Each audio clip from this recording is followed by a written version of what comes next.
Hello everyone. I hope you all are doing very well. तो जैसा कि आप देख सकते हैं कि आज हम क्या पढ़ने वाले हैं, फ्रीडमैन्स टेस्ट। फ्रीडमैन टेस्ट क्या है? ये बेसिकली एक नॉन पैरामेट्रिक टेस्ट है। तो ये होता क्या, एक बार देख लेते हैं यहाँ पे। What is Friedman test?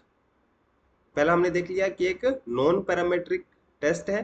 Parametric और नॉन पैरामेट्रिक का मैं अज्यूम कर रहा हूँ कि आप लोगों को पता है, क्योंकि हम इतना ज़्यादा मैं बेसिक पे नहीं जाऊँगा।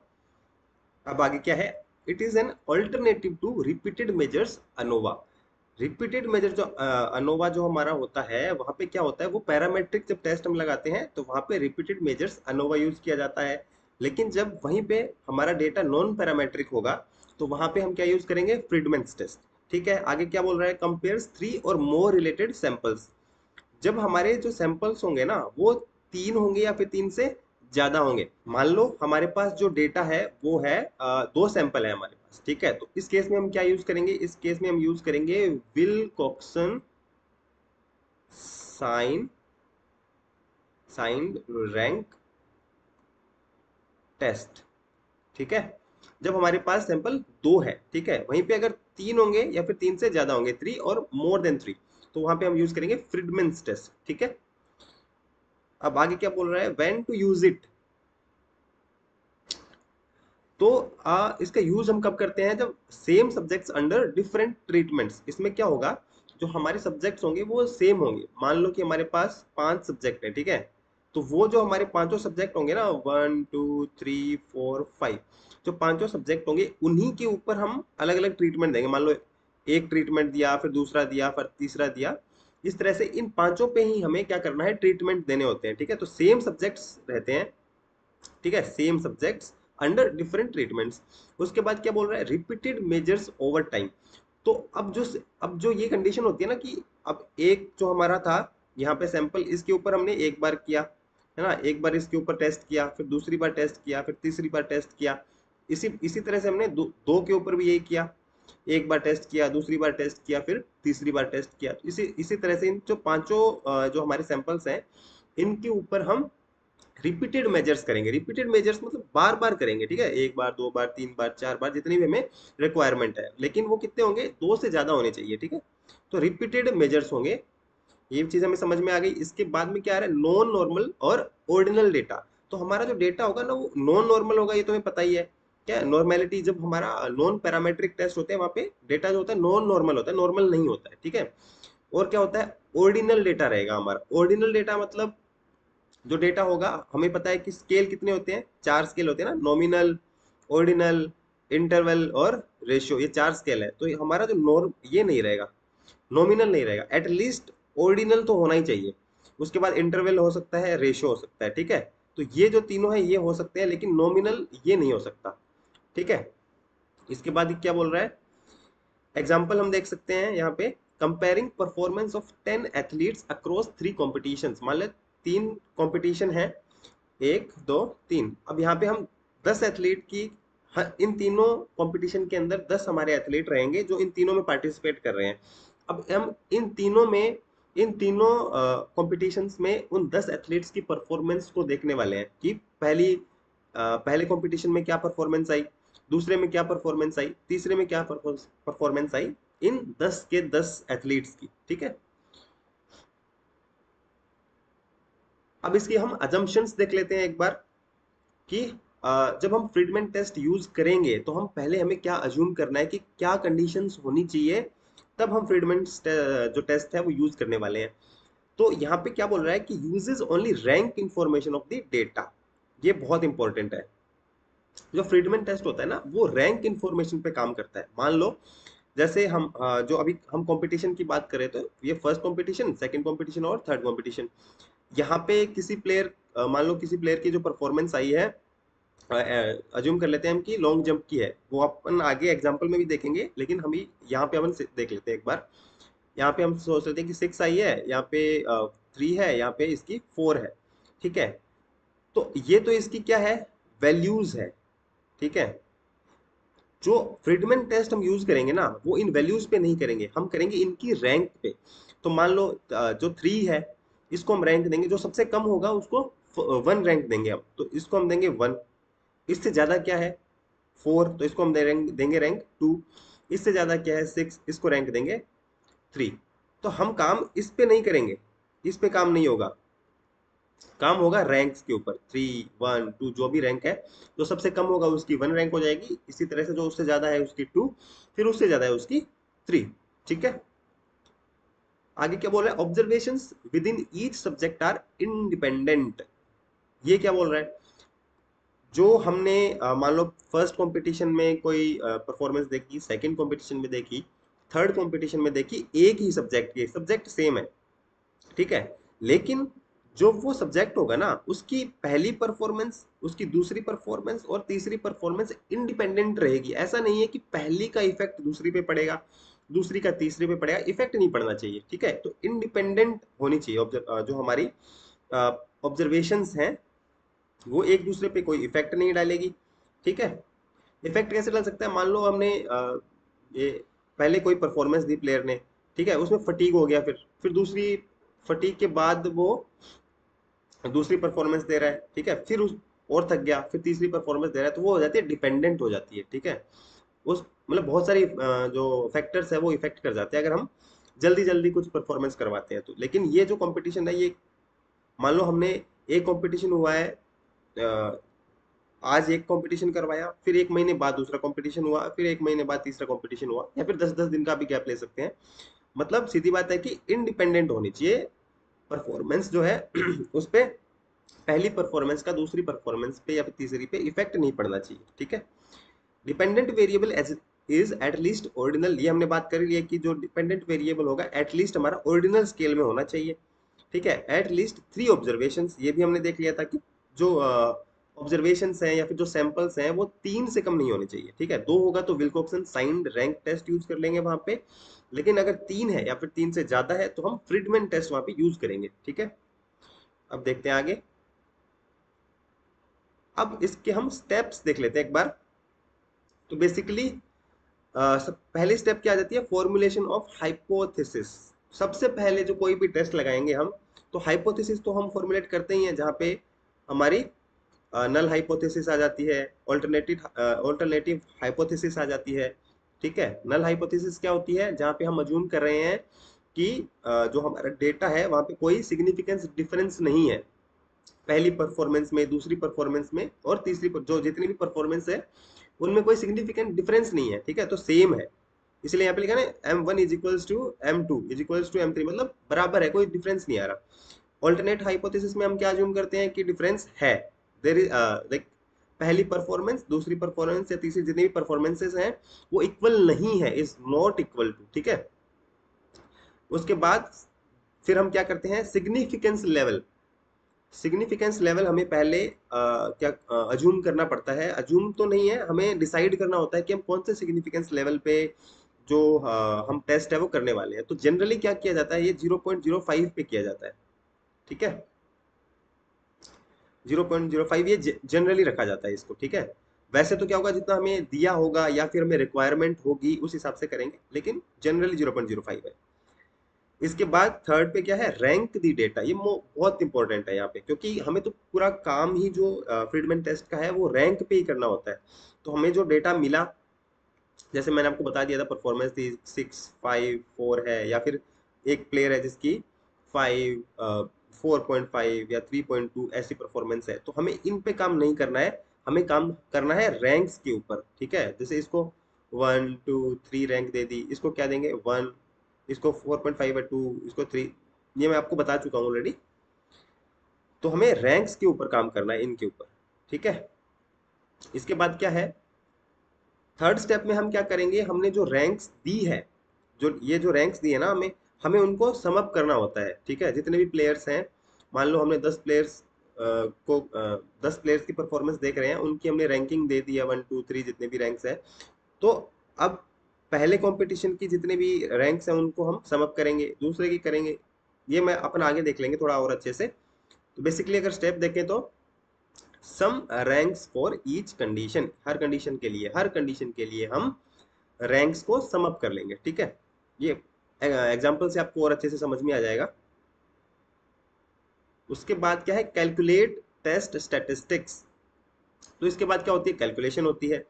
कैलकुलेशन में क्या है, कैलकुलेशन बेसिकली ये फॉर्मूला है, ठीक है। ये फ्रीडमैन टेस्ट हमारी जो वैल्यू आएगी ये है। तो इसका फॉर्मूला अगर अपन देखें तो 12 divided by n k plus 1 into summation of R square minus 3n and multiplied by k plus 1। ये हमारा फॉर्मूला है, ये ओवरऑल फॉर्मूला आपको ध्यान में रखना है। यहाँ पे n क्या है, n क्या नंबर ऑफ सब्जेक्ट्स, हम कितने सब्जेक्ट्स पे अगर एथलीट्स हैं या फिर जितने भी सब्जेक्ट्स हैं हमारे बेसिकली कितनों पे कर रहे हैं हम, ये आ जाएगा नंबर ऑफ सब्जेक्ट्स। के क्या है, द नंबर ऑफ ट्रीटमेंट्स, मतलब हम हर प्लेयर को कितना ट्रीटमेंट दे रहे हैं, हर सब्जेक्ट को कितना ट्रीटमेंट दे रहे हैं, उसको एक ट्रीटमेंट दे रहे हैं या दो दे रहे हैं, दो से कम, तीन से कम तो होने नहीं चाहिए, ठीक है, एटलीस्ट तीन तो होंगे। उसके बाद हम चार दे रहे हैं या पांच दे रहे हैं, जितने भी दे रहे हैं तो हम यहाँ पे मेंशन करेंगे उसको। उसके बाद है आर, आर आ जाएगी हमारी the sum of the ranks of all the scores in the ith treatment group. तो सम ये बेसिकली क्या है, जितने भी हमने ट्रीटमेंट दिए हैं, जैसे 5 दिए हैं तो पांचों के अंदर मान लो पहला पहला ट्रीटमेंट के अंदर सारे प्लेयर्स हैं, उनकी क्या रैंक्स है, सारे पहले के अंदर सब सब प्लेयर्स की आ जाएगी, दूसरे ट्रीटमेंट में सारे प्लेयर्स की आ जाएगी, तीसरे में सबकी आ जाएगी, ऐसे फोर्थ में सबकी देखनी पड़ेगी। तो सबको सम करना है यहाँ पे। उसके बाद क्या है, डिटरमाइन सिग्निफिकेंस। अब जब हमने ये वैल्यू निकाल ली, यहाँ पे हमने क्या किया, एफ आर, ये जो फ्रीडमैन टेस्ट की जो वैल्यू है इसको क्यू से भी डिनोट कर देते हैं बहुत बार। तो ये वैल्यू हमारे पास आ गई। अब हम देखेंगे कि इसका सिग्निफिकेंस क्या है, हमारा रिजल्ट क्या निकला है, ठीक है। तो compare to chi square distribution, जो अब हम क्या करेंगे, मान लो हमारी जो वैल्यू आई है, ये वाली जो वैल्यू हमें मिली, इसको हम कंपेयर करेंगे किसके साथ, टेबुलेटेड वैल्यू जिसको बोला जाता है, टेबुलेटेड। तो वो क्या कहाँ मिलेगी हमें, उसके लिए एक टेबल होती है, काई स्क्वायर डिस्ट्रीब्यूशन की एक टेबल होती है, वो हमें दी जाती है, या फिर ये वैल्यू क्या हमें बता दी जाती है, अगर एग्जाम में आता है ना तो हमें ये वैल्यू बता दी जाती है। और इस वैल्यू को हम कौन से उस पर देखेंगे, डिग्री ऑफ फ्रीडम हमें देखना पड़ेगा। तो डिग्री ऑफ फ्रीडम कितनी रहेगी, के माइनस वन। तो हमारा के यहाँ पे हमने क्या लिया था, जैसे 3 अगर हमारे ट्रीटमेंट है तो के माइनस वन कितना हो गया, 3 माइनस वन, ये हो गया 2। ऐसे ही जितने भी हम ट्रीटमेंट दे रहे हैं उसमें से -1 कर देंगे, तो वो हमें डिग्री ऑफ फ्रीडम रखनी पड़ेगी। और सिग्निफिकेंस लेवल जनरली क्या रखते हैं, 0.05। तो इस सिग्निफिकेंस लेवल पे, और जो हमारी डिग्री ऑफ फ्रीडम है जैसे 2 है, तो इसके ऊपर इस काई स्क्वायर डिस्ट्रीब्यूशन की वैल्यू हमें देखनी है, ठीक है। फिर उससे हम मैच करेंगे किससे, इस वाली वैल्यू से। अब आगे क्या बोल रहा है, रिजेक्ट नल हाइपोथेसिस। रिजेक्ट कब करेंगे, reject null hypothesis if calculated value of F R is greater than critical value. तो अगर जो हमारी ये वैल्यू आई है, ये एफ आर जो वैल्यू है, अगर ये greater than critical value, critical value, ठीक है, या फिर इसको टेबुलेटेड वैल्यू भी बोल सकते हैं। अगर ये ज्यादा आ गई तो हम क्या करेंगे, हमारे जो नल हाइपोथेसिस है उसको रिजेक्ट कर देंगे। नल हाइपोथेसिस रिजेक्ट मतलब कि वहां पे कुछ डिफरेंस है, ठीक है। अब चलते हैं आगे। अब हम इसको ना एक एग्जांपल से समझते हैं। ये एग्जांपल दिया हुआ है, तो यहाँ पे हमारे पास 10 एथलीट हैं, ठीक है, 1 2 3 4 5 ऐसे करके हमारे पास 10 एथलीट है, और 3 कंपटीशन में ये पार्टिसिपेट कर रहे हैं। कंपटीशन 1 है, कंपटीशन 2 है और कंपटीशन 3 है, पार्टिसिपेट कर रहे हैं। ये बेसिकली किसका डेटा है, data set for long jump performance measured in meters for 10 athletes across 3 competitions, competition 1 2 and 3। तो बेसिकली यहाँ पे कितने हो गए, हमारे पास 10 एथलीट हैं, ठीक है, लॉन्ग जंप की परफॉर्मेंस है, और 3 कंपटीशन है, कंपटीशन 1 2 एंड 3। अब यहाँ पे हम देखेंगे फर्स्ट जो एथलीट है इसकी परफॉर्मेंस देखो, पहले कंपटीशन में इसने 6.5 मीटर का जंप किया, दूसरे में इसने 6.7। ये यहाँ पे ट्रायल्स की बात नहीं हो रही है, ये भी आपको ध्यान रखना है, क्योंकि ट्रायल्स में क्या होता है, पहले ट्रायल, दूसरे ट्रायल और तीसरे जो ट्रायल होते हैं वो इंटरडिपेंडेंट होते हैं, क्योंकि दूसरे में फटीग आ जाता है, तीसरे में आते आते फटीग आने लग जाता है, तो वो एक दूसरे पर डिपेंडेंट होते हैं। लेकिन हमें क्या करना है, मान लो ये पहले कॉम्पिटिशन की बेस्ट परफॉर्मेंस है इसकी 6.5, फिर इसने दूसरी कोई परफॉर्मेंस दी अपने कोई कंपटीशन में, उसकी बेस्ट परफॉर्मेंस है 6.7, थर्ड की 6.9। इसी तरह से जो सेकंड एथलीट है उसकी देख लेंगे तीनों, थर्ड एथलीट की तीनों देख लेंगे। सारी ये एथलीट की हम जो डिस्टेंस है कितना इन्होंने जंप किया है वो यहाँ पे लिखी हुई है। उसके बाद नेक्स्ट क्या आता है, अब यहाँ पे हम रैंक्स निकालेंगे इन जो परफॉर्मेंसेस की रैंक। तो फर्स्ट परफॉर्मेंस में देखो इसकी 6.5 है, और सेकंड में 6.7, थर्ड में 6.9। तो सबसे कम किस में आई है, फर्स्ट में आई है 6.5। तो सबसे कम को हम 1 देंगे रैंक, तो यहाँ पे हमने दे दी 1। दूसरे में सबसे ज्यादा किस में आई है, सबसे ज्यादा है 6.9, तो यहाँ पे हमने इसको थर्ड रैंक दे दी, और 6.7 इसको हमने सेकंड रैंक दे दी। इसी तरह से जैसे अपन किसी एक का यहाँ पे ले लेते हैं, इसका 6 नंबर का, यहाँ पे इसकी है फर्स्ट कंपटीशन में 7.8, देन 7.6 एंड देन 7.4। अब यहाँ पे अगर इसको हम रैंक देंगे एथलीट 6 को, ये वाला है, तो इसकी सबसे कम परफॉर्मेंस कौन से वाले में है, लास्ट वाले में है यहाँ पे, तो इसको 1 रैंक देंगे। फिर उससे ज्यादा किस में है 7.6, इसको हम सेकंड रैंक देंगे। उससे ज्यादा किस में है 7.8, इसको हम थर्ड रैंक देंगे। ठीक है, इसी तरह से हमें रैंक्स देनी है। अब हमें जो काम करना है ना पूरा, वो इन रैंक्स के ऊपर करना है। ठीक है, इसके ऊपर हमारा इससे कोई मतलब नहीं है, हमारा मतलब है इससे। अब हम क्या करेंगे, इन जो रैंक्स को हम सम कर लेंगे। तो पहले जो ये जितनी भी रैंक्स हैं ये वाली, इनको हमने सम कर लिया, कितनी आई 19। फिर इनको कर लिया, इनकी आई 20। फिर इन सब की कितनी आई 21। ठीक है, अब चलते हैं आगे। अब यहाँ पे हम समझेंगे कि फॉर्मूला कैसे पुट करना है। तो यहाँ पे n हमारा क्या है 10, जो हमारे एथलीट्स कितने हैं 10 नंबर ऑफ सब्जेक्ट्स, के कितने कॉम्पिटिशन्स थे, या फिर कितने वेरिएबल भी बोल सकते हैं हम यहाँ पे, तो 3। उसके बाद हम निकालेंगे summation R square. Summation R square क्यों निकाल रहे हैं, क्योंकि यहाँ पे है ना हमें जरूरत पड़ेगी। ये देखो समेशन आर स्क्वायर, तो इसलिए हम इसको पहले ही निकाल लेते हैं। और ये हम निकालेंगे कैसे, देखो यहाँ से हमें मिली थी 19, पहले कंपटीशन में कितनी है 19, फिर 20, फिर 21। तो हम बेसिकली इनको इनकी स्क्वायर कर दे करके स्क्वायर किया और इनको प्लस कर देंगे, समेशन आर स्क्वायर, जो कि यहाँ पे किया हुआ है। देखो 19, 20, 21, तो 19 का स्क्वायर, 20 का स्क्वायर एंड 21 का स्क्वायर, सबको स्क्वायर किया और सम अप कर दिया, तो हमारी वैल्यू कितनी आ गई 12 ठीक है। अब नेक्स्ट क्या करेंगे, अब हम हमारा जो फॉर्मूला है ये हमें पता ही है, ये क्या रहेगा, ये वाला हमारा फॉर्मूला है। अब हमें बस ये वैल्यूज जो है यहाँ पे पुट करनी है।